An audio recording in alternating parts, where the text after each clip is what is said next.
गारोली नगर पालिका में निर्दलीय पार्षद ने रोका सरकारी कामकाज। शुक्रवार को गारोली नगर पालिका के वार्ड नंबर 9 के निर्दलीय पार्षद ने अचानक नगर पालिका में उपस्थित होकर सभी सरकारी काम बंद करा दिया। वह नगर पालिका के सभी दफ्तरों में उपस्थित होकर कर्मचारियों को हाथ जोड़कर उनसे अनुरोध किया कि जब तक वह उच्च पदस्थ अधिकारियों से बात नहीं कर लेते तब तक वह जबरदस्ती काम ना करे। पार्षद की ऐसी चेतावनी के कारण आम लोगों को काफी परेशानियों का सामना करना पड़ा। जब मामले की जानकारी पौर प्रधान को हुई तो उन्होंने मामले की सूचना स्थानीय नोआपाड़ा थाने को दी। खबर पाकर नोआपाड़ा थाने की पुलिस तुरंत नगर पालिका पहुंची। पुलिस अधिकारियों ने पार्षद को समझाने की कोशिश की, आप किसी भी तरह से सरकारी काम नहीं रोक सकते।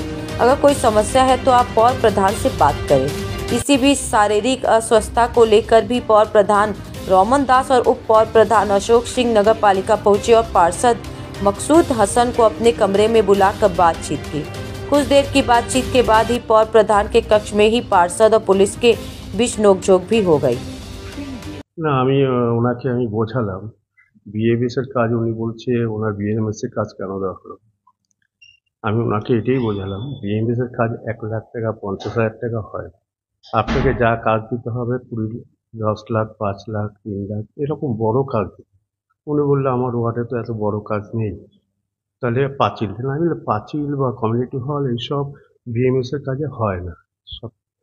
উনি বুঝলেন ব্যাপারটা, বলে আমাকে তো পাবলিকের কাছে কথা করতে হবে, আমাকে তো কিছু কাজের ব্যবস্থা করতে হবে। সেটা আমি ভবিষ্যতে আপনাকে কথা দিচ্ছি, ভবিষ্যতে আপনি কাজ দিন, আপনার কাজ নিশ্চয়ই হবে। এটা না শুধু 9 নম্বর ওয়ার্ড হয় না, সব ওয়ার্ড হয়। আমার পুরো গারুলিয়া যদি আমার উন্নয়ন হয় তবেই আমার গারুলিয়া উন্নয়ন হবে। আমরা কোনো বৈষম্য করি না যে আমার হোক আর না, আমরা প্রত্যেকের জন্যই কাজ করি। আর 9 নম্বর ওয়ার্ডেও আমার গারুলিয়ার লোক, অন্য ওয়ার্ডেও আমার গারুলিয়ার লোক, এমন না কোনো ওয়ার্ড কাজ হলো, সব ওয়ার্ডই কাজ বন্ধ করে একটা কাজ বন্ধ করে ড্রেনের কাজ বন্ধ করেছিল। ওনাকে আমি চিঠি দিয়ে আগেও জানিয়েছিলাম আপনি আসুন, আপনার এস্টিমেট ওয়ার্কারে যা আছে আপনি দেখে নিন। না না ওটা করতে পারে, সেটা কোনো কথা, এটা একটা কাউন্সিলর দায়িত্ববান কাউন্সিলর হিসেবে উনি নিশ্চয়ই করবেন না এই জিনিসটা। আমি ওনাকে বুঝিয়েছি, বলেছি।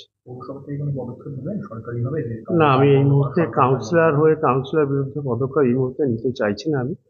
আমি চাইছি সবকিছু আলোচনার মাধ্যমেই যাতে সবকিছু সমস্যা হয়। এমন কোনো বড় ব্যাপার না, এটা ছোট্ট ব্যাপার, একটা আবেগের ব্যাপার, আর কিছু। মারধর করেছেন বলে তা আপনি মারধর করে ওকে আমার সামনে নিয়ে আসেন, কত কি মারধর করেছি। আমি একদিন ওইখানে কাজ হচ্ছে, তা আমি বললাম কি দেখো ভাই, কাজ হচ্ছে এখানে পুরো ব্যবসায়ী লোক আছে, রাস্তায় কাজ হোক ড্রেনের কাজ হোক সব, কিন্তু ওদেরকে বাঁচিয়ে করতে হবে। তারপরে আমি যখন এটা বললাম তো চেয়ারম্যান আমাকে একটা লেটার দিল যে তুমি ওইটা কাজ করতে দাও। তাই আমি বলি কাজ করতে দাও, দেখতে কি করে দেখবো আমি, আমাকে তো কোনো শিডিউল আমার কাছে নেই, আমার ওয়ার্ডে কাজ হবে কোনো এটা আমাকে বলেননি, ডেকে কি ফান্ড আছে কিরকম কাজ সিস্টেম হবে সেটা বলেননি। তাহলে আমি লেটার দিলাম কি আপনি আমাকে ওই ফান্ডের যে আছে ওইটা আমাকে একটা এস্টিমেট দিন কি আছে হয়েছে। তো উনি বলেন কি না, লেটার দিয়ে আবার আমাকে জানালেন কি না ওইটা আমার দেওয়ার নেই, ওইটা দেবে কেএমডি। তাহলে কেএমডিকে আমি দিয়েছি, কেএমডিও এখন পর্যন্ত কোনো আমার রেসপন্স পাইনি বা কিছু দেয়নি। আজকে আবার সকাল দেখলাম আচানক না বলে, দোকানদারকে না বললে ওরা ভাঙতেছিলাম। তাই বলে কাজ করবে যা করবে, কিন্তু বিনা বসে বিনা কিছু করলে তুমি কি করে করবে। তারা তো ডিক্টেটরশিপ চালাচ্ছে, যা পারবে করোড়ো করোড় টাকা কাজ হবে, আর রাস্তা খারাপ আছে লাখো লাখো টাকার, সেটা হবে না। 1 করোড় হচ্ছে তার মানে কি আছে, বিনা জানানো এটা কাজ হচ্ছে কেন হচ্ছে, সিস্টেমের বাইরে হচ্ছে কি হচ্ছে না, আমরা কনসেপ্ট আমাদের জানানো দরকার। ফান্ড এসছে, বিএমএস এর ফান্ড এসছে, সেই ফান্ডটাকে কনভার্ট করে দেওয়া হয়েছে, আমাকে একটাও পয়সা দেয়নি আমার ওয়ার্ডে।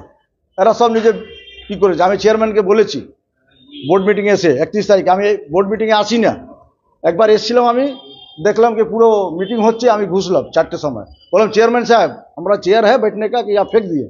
তো চেয়ারম্যান বলছেন কি না আপনি আমার ঘরে বসেন, আমি এখন পার্টি মিটিং করছি। আমি বললাম এটা বিচারের ঘর, ন্যায় ঘর, মন্দির, এখানে ন্যায় বিচারের কথা, এখানে পার্টির কথা হয় না। আমি বলে আর 20 টাকার জন্য যা বাড়িয়েছিলেন সার্ভিস চার্জ নেওয়ার জন্য, আমি বলে ওই সার্ভিস চার্জটা আপনাকে নিতে হবে না বলে আমি গেলাম। বললাম আর এই বোর্ড মিটিংয়ে আমি আসবো না, যখন দেখবো কিনা লোকের জন্য লোক প্রতারিত হচ্ছে হচ্ছে, তাহলে আমি বাধ্য হয়ে আমি বোর্ড মিটিংয়ে আসবো, আর সেই যা বলার আমি বলবো। আমি 31 তারিখে বোর্ড মিটিংয়ে এসেছি, আমি 3টে কথা লিখে দিয়েছিলাম, 3টে কথা লিখেছিলাম আমি कि একটা कि जो बीएमएस के जो फंड है वो सभी में क्यों नहीं इक्वल बटा है। दूसरा बात बोला कि आप मन चाहा आप बोर्ड में आते हैं और जो है आप एम्बुलेंस में, रतेश्वर घाट में, कल पानी में, हर जगह आप पैसा बढ़ा देते हैं। सुनिए, আমি তো ऐसे बोल रहा हूँ, मैं तो बोल रहा हूँ, ऐसे ही तो बोल रहा हूँ। ये सब बढ़ाए जो लिखे है, ये अन्याय है, अत्याचार है, लोगों पर जुल्म है। उसके बाद आप जो है पैसा कलेक्ट करने के लिए सभी पर जुल्म करते हैं, अत्याचार करते हैं। और एक लेबर जो है, लेबर गारोलिया म्यूनिसिपैलिटी का लेबर जो है 250 रुपया में काम करता है, नर घींचता है। चेयरमैन साहब उसके लिए क्या सोचे, इसका कोई जवाब नहीं। और बोर्ड मीटिंग में जो भी हम प्रतिवाद करते हैं उसका कोई नेक्स्ट एजेंडा में आता नहीं है। तो ये जुल्म नहीं, अत्याचार नहीं, तो क्या है? प्रतिवाद करना चाहिए, हम प्रतिवाद कर रहे हैं, हम लड़ाई नहीं कर रहे हैं। अगर लड़ाई करेंगे तो हम लड़ाई भी करेंगे, उससे कोई शिकायत नहीं है, कोई डर नहीं है। हम दल से नहीं लड़ा है, हम दलाल लोग से लड़ रहे हैं। विचार जिसके लिए हमको जाना हो, जेल जाना हो, कि फांसी हो जाए, कि हम मार खाए, उससे कोई मतलब नहीं है। हम सिस्टम से लड़ेगा, सिस्टम का भयंकर करेगा, या सिस्टम को रोकेगा। आज की मारपीट কোনো ঘটনা ঘটেছে? মারপিট তো যে মার খেয়েছে আমার থেকে তাকে ডেকে নিয়ে আসেন না, কে আমার সঙ্গে মার খেয়েছে, তারপরে বলবো। আপনার নাম? আমার নাম মকসুদ হাসান, কত নম্বর ওয়ার্ডে? 9 নম্বর ওয়ার্ড, গারুলিয়া পৌরসভা।